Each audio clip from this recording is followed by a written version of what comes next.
Namaste yogis and lovers of wellness, and welcome back to the Yogi Blair YouTube channel. Today is a yoga video. We're going to work on some fun trick poses, but before we get into that, if you're new to my channel, I want to welcome you here. Thanks for being here. My name is Vanessa Blair Ferris, and I am a certified registered yoga instructor with a passion for sharing yoga and wellness with anybody that needs it, but especially those healing from trauma.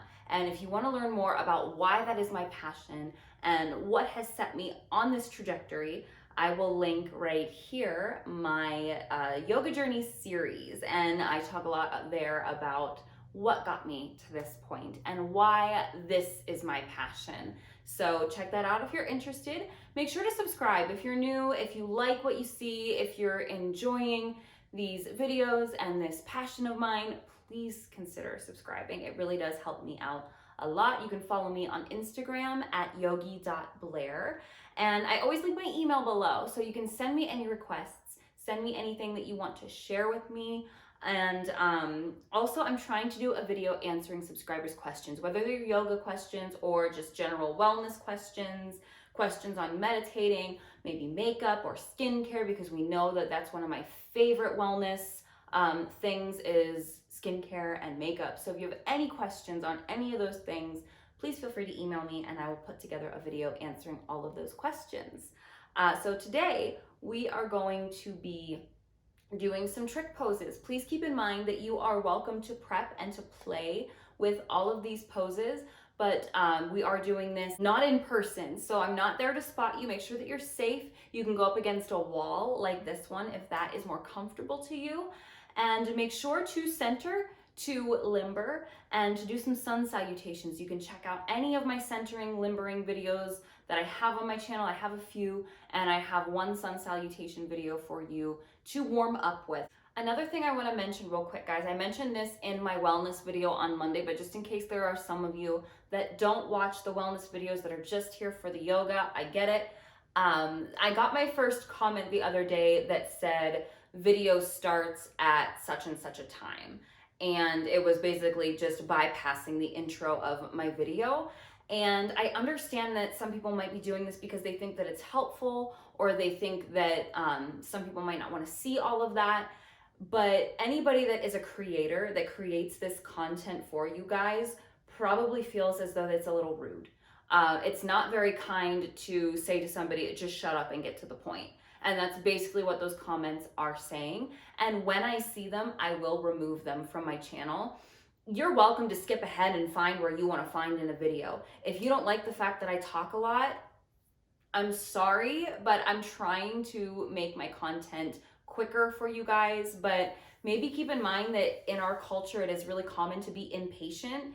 And I don't want to be like, maybe you should meditate more, but think about why you're rushing to the next part in the video and why you can't just sit for a couple minutes and watch an intro.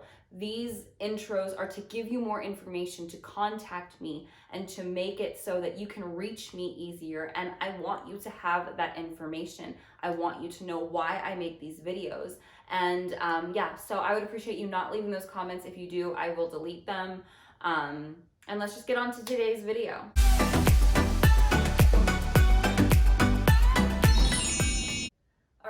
So now that you are centered and limbered and you've warmed up with some sun salutations, make sure that you do a couple stretches. Make sure that you feel loose here. We want to be warm. We want to be loose. That is the main goal here, because when we're doing these arm balances, when we are really working ourselves hard, we really want to make sure that we are not going to injure ourselves. We want to be warm, we want to be stretched. So now that you have done all of that, we're going to just start by playing today. We're not really doing a flow. I want to talk about these arm balances and kind of how I like to get into them, where my gaze is to offset my balance. I did a workshop last Saturday talking about these different arm balances, and to me there are three things that will kind of determine your physical ability to do a trick pose. That does not mean that these things can't be changed, and that does not mean that you are stuck with where you are now in an arm balance. But to me, The three physical components of an arm balance are your strength, but it's not that much strength that is involved. You need to be strong, but it's not the be-all end-all of your arm balances. Flexibility. If you are not flexible, you may not be able to get into a pose the same way that somebody else does, but that doesn't mean that you still can't progress as you get more flexible and as you get stronger. And then your hip and shoulder rotation. All of us are typically more internally or more externally rotated. I am more internally rotated. When my legs are together and my hip bones in the sockets are more internally rotated here. If you think about your femur connecting to your pelvic bone here, this is your femur, this is your hip socket. When I'm sitting like this, everything is more internally rotated. I look pretty flexible from this angle. I can fold, I can bring my forehead down to my knees. I can reach my toes. When I turn my legs wide and we're opening and that hip rotation is turning out, I get a lot of compression here. There's not a lot of space for me to move. So I can only fold about this far unless I bend my knees and kind of internally rotate some things to come down a little further. So just because, and that's something you can't change. Your hip and shoulder and joint rotation is just kind of how you were made. Some people are more internal, some people are more external, some rare people are right in the middle. That can't be changed, but just because your pose might look different from somebody else's because of your range of motion doesn't make it wrong. There are some people that you see on Instagram that have these amazingly bendy poses, and we may never be able to bend our bodies that way, but it doesn't mean that your poses still aren't going to be strong and still aren't going to be amazing. They're just going to look different. And then there are three mental aspects of getting an arm balance. Your anxiety level. If you come into this feeling really, really nervous, you might have a harder time balancing that day because it takes the second thing, concentration, to land an arm balance. You need to be focused. You need to bring it in. You need to keep it kind of centered, and that's why we center in our practice, to bring you into that space. And the other mental thing that I think is one of the most important things in landing your arm balances is deciding beforehand if you can or you can't. I've taught so many classes where we go over a pose that looks challenging and somebody will be like, oh, well, I'll try, but I can't do that. If you decide that you can't do it, then you can't do it. You might not be able to get it that day, but that determination of I can is going to get you so much further than just deciding that you can't right off of the bat. So let's start with the foundation of all yoga arm balances, which is crow pose, Bakasana. Bakasana is pretty much where a lot of people start. It's a great arm balance to do in a group class because it's kind of our foundation. It's where you want to sort of start things off. So in crow pose, I personally, because I'm internally rotated, I like to bring my big toes together and my heels out. Some people prefer the opposite, bringing the heels in and the toes out. Decide what works best for you. From here, I bend my knees. If you haven't seen my video on how to do a vinyasa flow, or is your chaturanga on point is the thumbnail, check that out because today we're going to talk about chaturanga arms a lot. And that is that chaturanga stance of getting the elbows over the wrists, keeping that bend into the knee, and creating that nice solid foundation for the hands. So with my big toes touching, my heels out, I bring my hands shoulder width apart, and I find those chaturanga arms. I bend into my elbows. I'm going to work my knees as close to my underarms as I can. Now from here, some people prefer their arms to be outside, or their knees to be outside of their arms. I like to make a nice shelf for my arms. You look forward towards the front edge of your mat to take off here, pressing into each knuckle. We want to think about engaging the pelvic floor here. When we engage bandhas, which are energy locks in the body in yoga, we're stimulating certain muscles in order to do that. Mula Bandha is your root lock, squeezing the pelvic floor to lock in energy. That helps to lift your feet up off the ground. It's going to engage your hip flexors a little bit to help lift you up. We want to engage the core, Uddiyana Bandha, which is upward flying energy. It helps you to fly, it helps you to take off, and you're engaging that core to lift you up. We're actually not using as much arm strength as we think we are. If you're putting all of your weight of your legs into your underarms and trying to hold all of your weight on your biceps or your triceps, that's going to be challenging. That's going to take a very long time to get right. The other thing is really paying attention to that gaze, that focal point, that drishti. Watch again here. When I take off, I'm not looking down at my feet. When we start doing crow, we're always looking at our feet. Look ahead of you. If I look down, that's where I'm going to land, is down. And if you feel like you're going to fall out of this, just do a somersault. That'll help you land safely and just roll over and try again. Another thing that you can use is a block. To take their block and bring their feet up onto their block to really kind of get the knees up into the arms. Some people find that a little scary. You can also use your block on the highest setting to rest your forehead on until you kind of get the idea of distributing that weight into your hands, coming up onto the tippy toes. So go ahead and take a moment to pause this video and play around with your crow pose, and then we'll move into another arm balance. Good job, guys. Once you've landed crow and once you feel really solid in crow, the possibilities are really endless. Once you get that foundation, once you start to engage the pelvic floor, engage the core, and realize where to offset your balance by where you're looking and where you're leaning, that's really all you need to get any arm balance. So another arm balance that we do a lot is side crow or Parshva Bakasana. And we're not going to go over that one too much today. I'm going to show you another pose to get into from side crow. So side crow can be done one of two ways. What I was taught was the correct way was to plant your hands to the side towards the long edge of your mat, not the short end. You find those chaturanga arms, your feet are together, you look forward, and you fly that way. Another way to get into side crow is bringing your hands towards the front edge of your mat. This creates a bit of a bigger shelf with both of your arms to rest that leg on.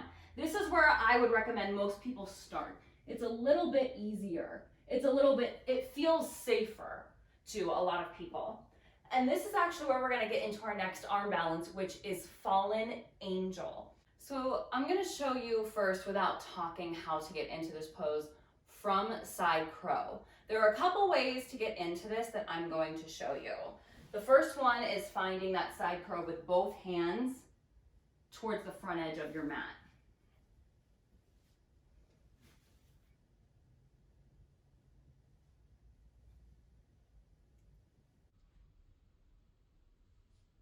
That's the more tricky way of getting into fallen angel. Fallen angel, another way to get into it is with a figure four, which I'll show you next. But really the idea in our side crow is using the leg that you are supporting your arms with, and you're coming up onto that knee on your arms to point your toe up to the sky. Then you lift your leg that's not supported straight up, pointing the toes up to the sky. Your back shoulder, like you saw me facing you, my back shoulder, my right shoulder, comes down to the ground with my temple for a little more support. That's a really controlled and tricky way to get into the pose, and there's a lot more movement that you need to do. Another way to try this pose is to find a figure four. From here, we are turning our body towards our knee and bending into our standing leg. And then you plant your hands and find that supported knee. So here now my toes are already pointed with my supported leg where they need to go, with the leg that's on my arms. Then I work my temple down to the ground, and then I lift that leg. And if you need to fall, falling onto your side, your head's already on the ground, so you probably aren't going to hurt yourself much that way unless you fall kind of getting into it. But you just kind of want to cartwheel your legs down if you feel like you're going to fall. It doesn't hurt. That's one thing to think about when you're doing these poses, is anything where your legs are in the air coming out, you kind of just want to cartwheel. There are a lot of videos that you can find on YouTube, sorry, I'm out of breath, where it shows you how to fall out of these poses. And one of the biggest things that they say is falling out like you're doing a cartwheel. Another pose that we can do from figure 4 is flying pigeon, or Galvasana. So again, we find that figure 4. This time we're coming straight down and hooking our elbows into our leg. So this is Ekapada Utkatasana, or one-legged chair. And then just see if you can bring your hands to heart center. My left elbow is hooked right into this groove of my right ankle. And then my right elbow is just right by my knee, not directly on the knee joint. We don't want to press into that space and cause pain. And from here, we're going to bend into our knee and plant the hands. So then I'm going to turn from the side here. Find your chaturanga arms and start to work that left leg behind you. Look forward and take off.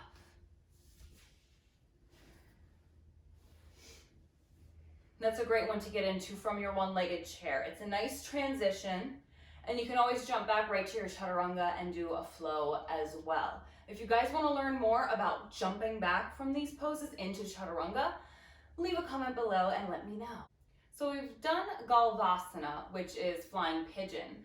Let's do another flying animal, flying lizard, or Kundanyasana. This one, there's a couple variations. I'm going to show you, I believe it's Kundanyasana 2, but I could be wrong. From your lizard pose, so this is my left leg. My left leg is in front. We're just flying a regular lizard. So both hands are inside my left foot. I'm on the ball of my back foot. My knee is activated off of the mat. And to get into this, you can start by prepping, rocking forwards and backwards, doing some circles one way, circles another way. And from here, we're going to take that left hand and lift it up and start to heel toe your foot to the center of your mat. This just makes it easier for me to get my shoulder and my arm underneath my leg. And from here, I make sure that my hands are both even, they're both in line. And then I'm going to start to look at my left foot as I turn it and heel toe it out towards the side. So now my right temple is going to come towards my mat. I'm going to look at my left foot and we're going to take off. Your foot or your temple comes really close to your mat. And a good way to prep for this one might even be using that block again to rest the side of your head on so that you have what it feels like to fly. We want to still be engaging the core. You can point or flex the feet, just depending on what feels good to you. For me, flexing my feet really activates everything and helps me to fly a little bit better. All right, guys, let's do a couple more.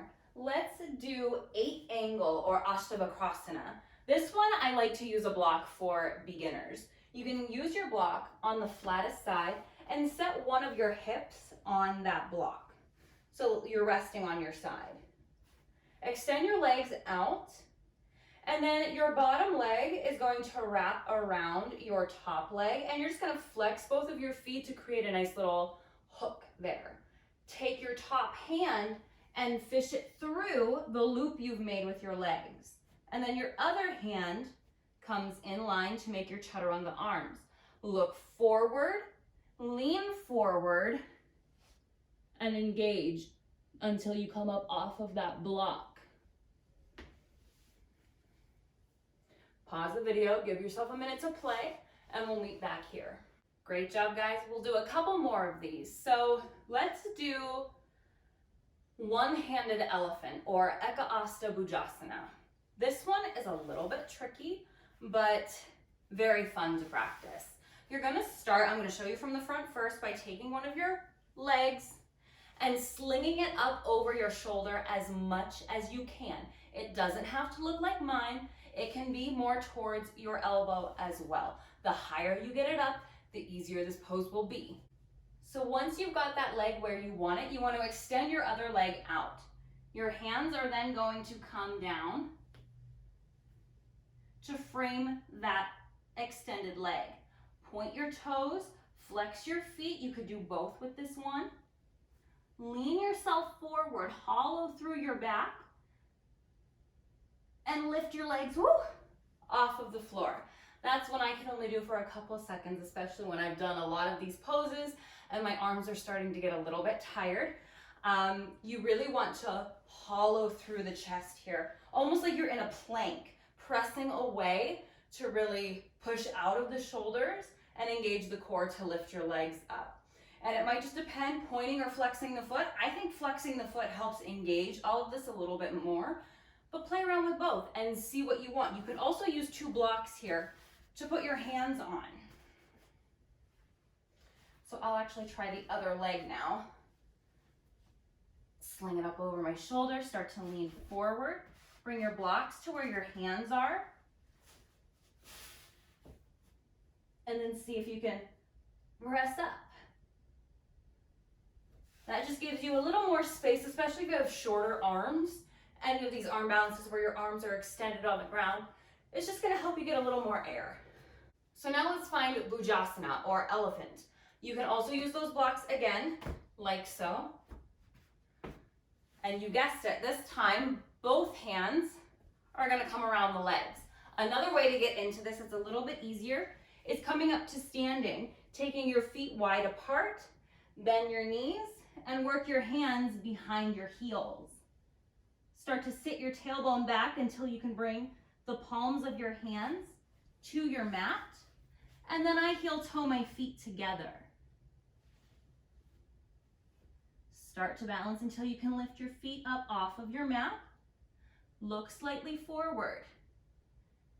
If you can extend your legs out from here, I can't, my hamstrings are really tight. But if you were to be able to extend your legs out, that would be firefly. So let's do another seated one. This is again one you can take your blocks. I have really long arms. A lot of people have mentioned to me in these videos how long my arms are. And I do. I have very long arms and very long legs, and I don't have a torso. So these poses are kind of easier for me because I have longer limbs, which is why lotus is so easy for me. If you can find lotus, opposite feet to opposite hip creases, this is going to be a little easier. You can also do this with an easy seat. However, it is going to be harder to lift yourself up because all we're going to do from here is plant the hands down, hollow through that chest again to lift yourself up, like so. You can sit on your block too, just to feel what it feels like to get that balance. And again, you could use your blocks for your hands too.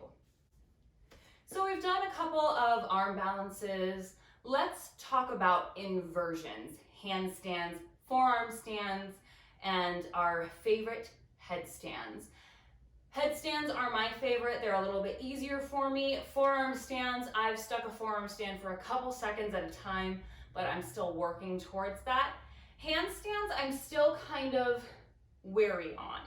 They don't call to me as much as a forearm stand does, so I don't work on them as often as I should. This is one of those things where you can go up to the wall for these, and it's going to give you that support and that security. I personally like to use tripod to get into my handstands, or my headstands rather. Tripod, we find those chaturanga arms. We're creating a tripod with our hands. So our hands are the base of the triangle and our head is the tip of the triangle. So I'm going to set my head down closer to the edge of my mat. My hands are further away from that edge of my mat. We find those chaturanga arms, and I bring my knees to the backs of my arms. Try to scoot your knees up as much as you can and point your toes. So from here, you're already halfway there. To extend your legs, you just want to engage your core to lift up. You can also take a wide-legged fold and engage your core to lift your legs up and slowly back down. I can land that sometimes, not always, and when I'm in front of a camera, I get a little nervous. So, especially with all of this breakable stuff around, I'm not gonna do that one for you today, but it is always an option. Your forearm stand. Depending on if you're internally or externally rotated in the shoulders, it depends where your arms are gonna wanna be. They always say to try to bring your shoulders over your elbows and extend your arms straight out. But if this is uncomfortable, you can bring your hands a little closer together. If you find dolphin, this is a great way to start practicing. Look forward ahead of your hands. Start to lift one leg and then the other. Eventually add little hops. It's a little slippery on this rug here, so just be careful.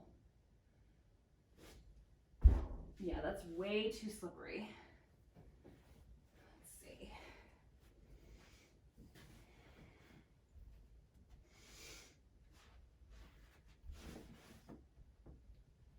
That's a little bit better. Rugs are still slippery, so if you have a hardwood floor or a mat, try to do that.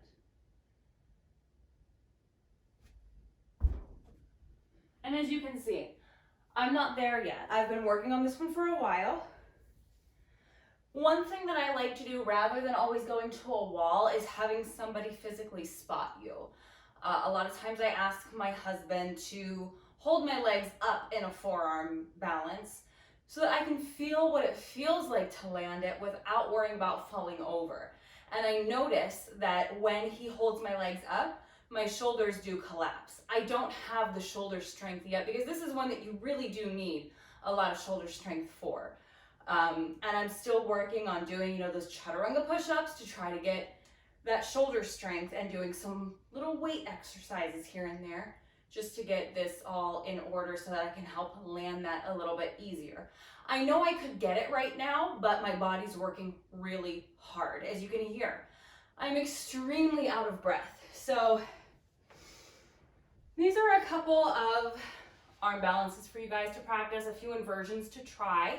If there's any other poses that you guys want to see, any special trick poses, please let me know and I'd be happy to do a second video.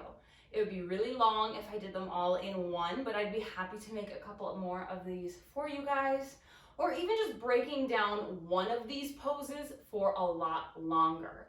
I just need to know what you guys want from me and I would be happy to do it for you. So use that email below. Subscribe, comment, like this video. I deserve it. I'm so out of breath. Feel free to take a Shavasana, guys. You earned it. You did great. Awesome job. This is a great workout. That heart rate is probably up like mine is right now. So give yourself a pat on the back. Find some gratitude. Thank yourself for showing up. Thank yourself for working hard. Thank your body. And think of one thing that you're grateful for today. Take a Shavasana. Enjoy for as many minutes as you can. And then when you're finished, find an easy seat and just bring your hands up overhead. Bring your hands to heart. Loka samasta sukhi no bhavantu.